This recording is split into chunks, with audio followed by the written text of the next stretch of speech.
আসসালামু আলাইকুম প্রিয় ভিউয়ার্স, আজকে আমরা এই ভিডিওতে দেখাবো ল্যাপটপ অরিজিনাল নাকি রিফারবিশড কীভাবে চেক করতে হয়।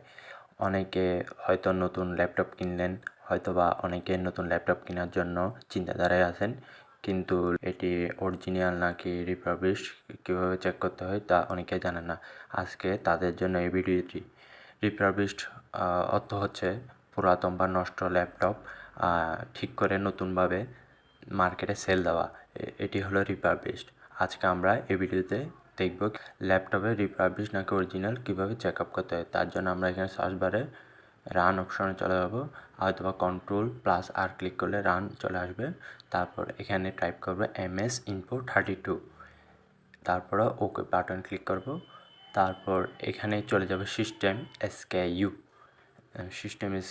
তারপর এখানে র্যান্ডম অনেক নাম্বার থাকবে, কিন্তু আমরা এই সংখ্যাটি দেখব স্পেসিফিকলি। এখানে হ্যাশের আগে যদি আর থাকে তাহলে ধরে নেবেন এটা হলো রিফারবিশড, আর যদি হ্যাশের আগে অন্য কোনো র্যান্ডম কোনো নাম্বার থাকে তাহলে বুঝে নেবেন এটা অরিজিনাল ল্যাপটপ। এভাবে আপনারা আপনাদের নতুন ল্যাপটপটি চেক করে নিতে পারবেন এটা কি রিফারবিশড নাকি অরিজিনাল ল্যাপটপ। এতক্ষণ সাথে থাকার জন্য ধন্যবাদ। সালামু আলাইকুম।